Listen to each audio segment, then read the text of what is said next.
So I have been on a sacred mission and expedition. In fact, I've been on lots of little sacred missions and expeditions, which is why I've been a bit quiet on the old recording front. I have just completed on the second Heka Codes group. I've actually been doing the Heka Codes groups since the 9-9 portal. We started with the beautiful divine group on 9-9 portal, then I completed on that group, and then we went into the 11-11 portal. And this time the Heka Codes was joined by Sekhmet and Hathor.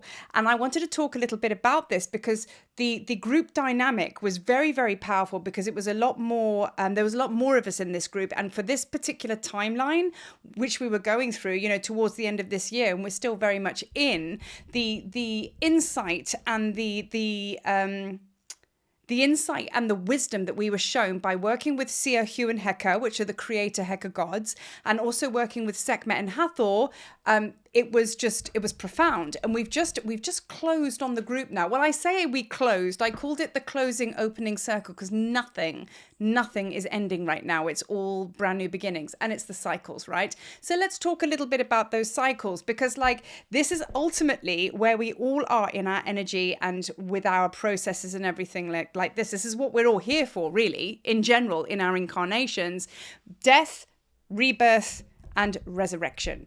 These are the cycles that we are to really gain mastery on. And as soon as we start to move with the ebb and flows of these cycles, we start to effortlessly just flow with our Heka. We start to access our alchemical abilities, and then we're able to bring forth that which we desire, instead of in the tumbleweed of suffering. So that is what we're remembering right now, and we're all moving in the same directions, albeit a little bit differently, but we are moving in the same direction nonetheless. So when we started with our Heka Codes group, and we brought in Sekhmet came in with Sia. Now, Sia is the god of perception. He is the god that will clean up your vision and make sure that your intention is good, and that all of your channeling, your channels to hear the divine is nice and clear. So there's a lot that goes on there, because many limiting belief systems and blockages will prevent you from tapping into source in the way that you are supposed to, right? So there's a lot of distraction, disintegrating, a lot of fire and brimstone, which is why Sekhmet came in and she really blew things to pieces. She really did. It was really intense. Now, we all know about my tree share, okay, when my beautiful oak tree fell down. Well, it kind of happened during that phase when I was holding space for that part of the Heka Code. So that was okay. So there's a lot of breaking down, destruction. So we could call that the death, right, of everything, because you've got to let go and surrender. So then the second stage we moved into was Hu. So I've spoken about this before. Hu, the creator god, is all about the Hu, which is divine, man, which is the physical. So bringing the divine into the physical, that's where the two worlds meet. So in this stage, you'll start to go into, to be able to bring something into the physical, you have to go into the womb to birth it. So in comes Hathor. Hathor now came in and joined us on the Heka Codes, and she brought us into the watery womb where we all needed to submerge into the darkness. And what was quite interesting, even though we knew that Hathor, was calling us home, and we were going into the underworld, and we needed to go into the darkness to be reborn again, which on paper was a good thing. Do you know how much resistance we all experienced in going into that dark place? Fear of the dark, not being able to let go and surrender. Lots and lots of mother wounding came up, so much that we didn't know that, that was there. And that's kind of the process we've all been going through. We've been really healing the divine feminine. But you see, when we work through the Heka Codes and we go through this process, Hathor was showing us, well, you can't come into union if you've still got these woundings with the feminine. And then there's a very subtle shift over to the divine masculine, because once you've healed the feminine, you allow yourself to go into the dark womb to be reborn. To be reborn, you have to be joined by the masculine, because to come into physical form, we need we need the both aspects, right, in balance. And I was talking a lot in my last video about Ma'at being very, very present. So this is what she was bringing home. You have to balance the scales. You have to weigh up everything. You have to, you've got to reconcile your books. I've always equated it to putting in books to your accountant. And if they don't balance, they're going to send them back to you and say, resubmit them and get it right. Do you know what I mean? So that's kind of where we were when we went into the watery room. It wasn't as simple as just oh, I'm going back to Hathor, I'm going into that place. there was a process to get there. So that was a very, very interesting stage of Heka. So once we moved through that space, we then entered into the final stage of Heka, which is our most recent, like literally in the last week or so. We came through Heka, and we started to work with him as a creator god, like the ultimate creator god, because he is magic and medicine. And we were joined then by all the gods. It was like a big kind of beautiful mix of all the gods, Hu and Heka, Sekhmet and Hathor. And what was really, really powerful that in this stage of becoming, because Heka is the part of the process where you've gone through the fire and brimstone, breaking everything down, which is the death. You've gone in through the process into going back into the watery womb, because you are valuing yourself and you love yourself, and you've connected with your inner child, who was albeit a little bit wounded. Now, you've allowed that process. You've pulled your inner child in close. You're listening to her or him now. All is well. That allowed you to go into the room to be reborn. So now as we moved into Heka, we found this very, very powerful energy as our sacred architecture kind of started to activate and go like this. And that's what Heka brought, this kaboom factor, like the full manifestation of physical. Okay, so what do you look like in the world? What does your ideas look like in the world? Because that is you. You are the idea, you know. And as I was recording this meditation, which I'm actually going to share, because this channeled meditation we did on our private group of Heka, I'm just going to share the snippet on the end of the video because I really do feel it needs to be shared. Yeah, we walked through this process, and I shan't share too much because you can just do the meditation, but we walked through this process, and a huge butterfly just landed at my window. Massive one there, transformation. But we went through this massive process of basically seeing ourselves as Heka. There was this non-separation. And then, of course, the activation of this huge pyramid around us, which is now in place like forever because the sacred architecture is built. And as I was bringing that through on the meditation, a huge ibis there's so much that goes on in these windows behind, flew past. I'm not sure whether you're going to hear it on the recording, but it started calling. Now, we all know ibis is Thoth. Now, Thoth is the god of sacred architecture, as well as many other things, but he's the god of sacred architecture. So as I was talking about coming into this massive pyramid and you're like, your Heka activation, that's this bird flies past and starts squawking outside my window. I mean, you can't write this stuff. But the big delivery of the message I want to share with you now is, okay, for those that are ready, those that are feeling it, we are now moving into resurrection. And I feel this energy very, very deeply. I really, really do. And there's still nothing for you to do. There's still nothing for you to dive into. Just keep maintaining your stillness and your awareness of watching and observing.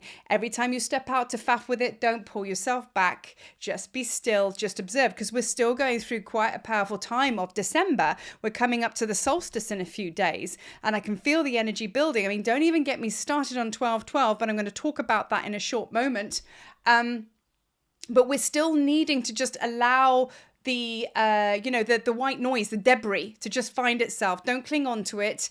It's going, it's releasing. Your job, your only job, is to hold your center, hold your light. And as I shared with my group, all we should be doing right now is supporting the body with releasing. So what I suggest to you is breath work. If you go onto YouTube here and you search breath work, there's a multitude of really, really good breath work practitioners and teachers, and they do like 10-minute exercises. And it's like the transformational breath, which I teach a little bit of. And it's the transformational breath is like, now that's what we call a fire breath, but it can shift energy, take you out of your mind, get you into your body. And then you want to look at doing a lot of Epsom salt baths, and then maybe yin yoga or any yoga, just slow stuff to actually support the process of releasing.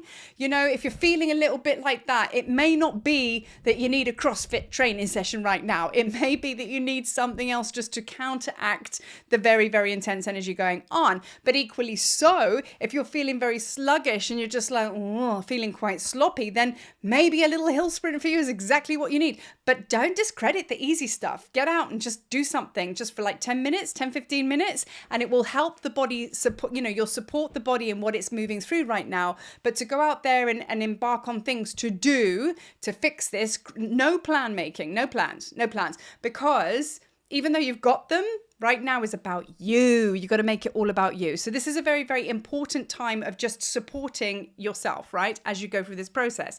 So now, keep clearing. I always have a list because there's always so much to talk about. Okay, so now keep clearing your space. And what I mean by that is we are still sifting through our cupboards, getting rid of the old jerseys and jumpers and bobble hats we don't need to wear anymore because it just doesn't suit us or we haven't worn it for years or it's just uncomfortable. You know, I'm talking about people, places and situations, okay? It really isn't a personal thing of a vendetta about anyone or anything. It is just discernment. Be discerning in choosing who you give your time to, who you give your energy to, or what you give your energy to rather. But this is what's going on a lot. There is so many of us that are like closing on relationships, removing things from our space, you know, and just kind of really being observant about what supports us and what is really, really good for us without any what's the word, anger, frustration, bitterness, or anything like that. It really is just a case of going, does that vibrate the same as me? No, it doesn't. And you just have to leave it alone and step away. So that's what I'm saying, you know, just be discerning as to what fits with you. You know what I mean? Because you're changing. And that's like, so we're still in this grand tidy up. So relationships are a big thing right now where people are just changing up, and it's okay. If somebody's walking away from you, it's okay. Let them, because there's someone else more aligned with you that needs to come in. And if you're needing to walk away and be the one, it's okay. Do you know what I mean? Just like comme ci, comme ça, kumbaya, right? That's what we're doing here. There are no handbags at dawn. There's no need for it. You know what I mean? It's just about saying yep or no. Sacred yes or no. So the physical is now landing. Without you even doing anything, you're going to start to get a very, very clear vision. Now, of course, Heka Codes really brings this to you. This is why I have a very clear vision of what my year looks like next year. Now, for those of you that do live in California, in February, I'll release dates as we're getting a bit closer, but I will be at the Conscious Life Expo with my friend Ma, and I'm going to start talking about what she's got some amazing things on her store, ponchos, medicines that she makes, all sorts of things. And I'm going to obviously be talking to people about the Heka Codes and the Tablets of Light tour, and then finally meeting some of my peeps there in person, people I haven't met before. So excited. So I am on tour, as I'm calling it. I'm on tour, coming to America, a bit of an Eddie Murphy vibe. So that's happening for me next year because I've been in my stillness. I've just allowed all that I don't need to fall away. And that is what reveals your coming year and beyond. So you see, it's still the stillness. But if you get in there and you faff with the waters, you're not going to be able to see. So there is a very, very strong sense of what I call Heka now building your platform. Because remember, the Heka Codes is all about portals, pathways, and platforms. This particular stage is about platforms. What does it look like in the world? And Marie's world, like right now, looks like the States, Egypt next year in May, then Avalon, and so on and so on. We've got some very exciting times ahead. And you have too. You just haven't aligned with it yet. If you're kind of sat there still in it, it's because you haven't aligned with it yet, but it's there. So this is another thing that I just want to kind of throw into the mix now is, you know, just knowing, okay, that all you have to do in your meditations is if there's something you really want, it's now time to align with it, reconfigure, basically change the whole setup and makeup of you, reconfigure, and then recalibrate. And then I visualize all the beautiful, amazing things that I want in my life. And that's how I brought in America and all the rest of it. I sit there and I vibrate and I feel the vibration of that thing. I feel that vibration and it vibrates. And then like a magnet in my mind's eye, I pull the two together. Like not vigorously, like I'm pulling in a ship. A boat. Do you know what I mean? Just gently calling it in like I'm a magnet, because you are a magnet, and you align your frequency with that of which you've desired or you've asked for. Really does work, and that's manifestation. So just to finish on that, Tablets of Light Tour, May 2024. If you want to come and see me in person in February, I will be releasing details. I will be giving 15-minute slots for those that want to come and have a little bit of a Heka dab in. Also the Heka codes as well. One-on-one mentorships are available at the moment. Just watch this space for the next group that I will be announcing, because it's really powerful work, and it will change your life. Now, of course, the Tablets of Light Tour is basically the Heka codes on that much more bigger level. So we really are moving into a brand new timeline where everything's going to be available to us, and you're going to feel the deep stirrings of your higher self kind of saying, right, we need to go. And that kind of brings its own level of kind of chaos, if you like, because now you're like, oh my God, I've got to face my truth and go and do something else. Hence why I all of a sudden got up and I'm like now going to the States. It's not something I've ever done before, but it's something that is just like you're going that way and you're going to go and do something very extreme, which you've not done before, because, and I'm going to leave you with a quote from Merlin. Merlin said the other day, because he was sat here having tea with me, of course, but like, you know how I roll. So he said, without risk, there is no magic. Think about that. Without risk, there is no magic, because one needs to step out of the box to ignite that Heka, to ignite that mastery, to ignite the magic, because you have to step up at meet source, and you have to step up and meet the magic. And when that happens, kaboom, which is why the Heka codes are so very, very powerful to bring that magic on board, because you will start to think completely differently, feel completely differently, understand yourself differently. That is why the Heka codes is very much born now in this current timeline, because we need it. So without risk, there is no magic. So what can you do that is a big commitment? And this is where the mind gets involved. Put it to the back, because now this is about you committing to what your heart's desire is, and you really go and commit to something much bigger that you've always wanted to do. Maybe it's Egypt, maybe it's the Heka codes, maybe it's none of that and you want to go to India or something like that. Just put it out there and commit to it, because once you take that first step, Heka will meet you at the top. But you see, without risk, there is no magic. So you have to climb a little bit to get up there, exactly the same as when you want to view the night sky from the top of the most tallest, beautiful mountain, like Mount Sinai, for example, in Egypt. You know, I had to climb all the way to the top of that mountain at 3 degrees, okay? A little bit aided by the help of a camel, but for me to connect with that, like, wow, that experience and that activation and initiation of opening, which I totally got, I had to go through a little bit and kind of like say, right, I'm going to commit to this. 1 a.m. in the morning, me and my husband did that. Did I want to? No, not really, but I took a risk. I knew I was going to freeze my ass off. And when I got to the top, it was quite amazing. And I was very different by the time I walked down to the bottom. So yeah, risk activates magic. That's it and that's all. As always, my lovelies, thanks for watching. Peace.